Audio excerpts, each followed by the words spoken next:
वाद विवाद संवाद, जो कि भारत की परंपरा ही नहीं प्रकृति भी रही है। It's a national level debating platform, one of a kind in the world, जिसमें अलग-अलग states में they are taking debaters. Speak for India अपने आप में एक अलग तरीके का मंच है। You will learn irrespective whether आप जीते या नहीं जीते, आपको learning मिलेगी।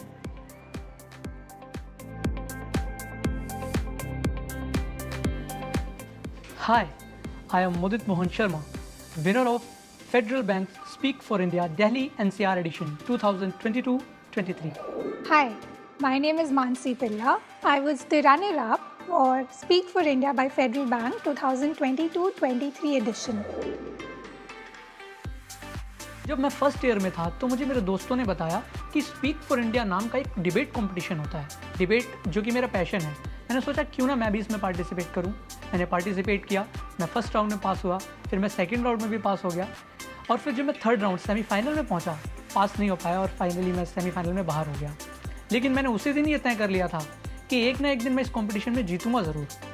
मेरी यूनिवर्सिटी ने एक मेल भेजा था। I opened up the mail, I read through it and I read something like Federal Bank Speak for India. And I googled it and then I saw that it's a national level debating platform, one of a kind in the world, जिसमें अलग-अलग states में they are taking debaters and एक extempore form में debating चल रहा है।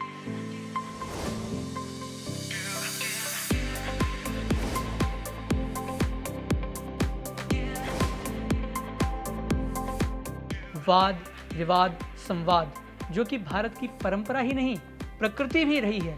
इस कार्य को बखूबी आगे बढ़ाने का कार्य federal bank speak for India के माध्यम से करता आया है। After I filled up the forms within my university, screening हुआ था। All those interested students, उनके बीच में screening हुई थी। I qualified the zonal rounds. After that we had another round and then top 32 को select किया। Top 32 के बाद top 8 को select किया and then we had the finalists top 1 and 2.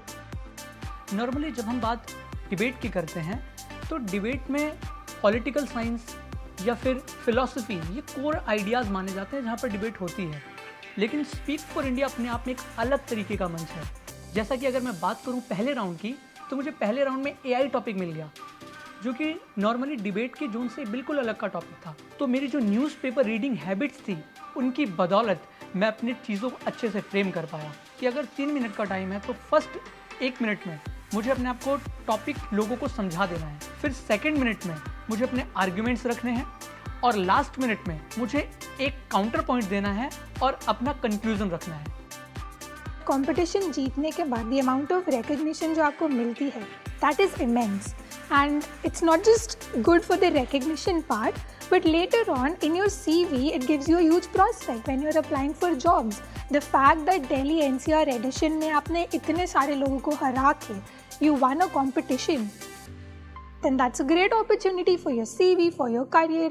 So you will learn irrespective whether आप जीते या नहीं जीते, आपको learning मिलेगी।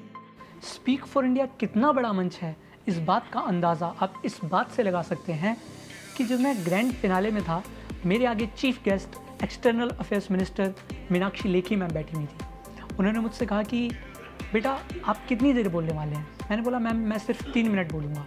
वो लेट हो रही थी, लेकिन उसके बाद भी उन्होंने कहा कि मैं तुम्हें सुन कर के ही जाऊँगी। और वो मोमेंट मेरे लिए मेरा लाइफ मोमेंट बन गया।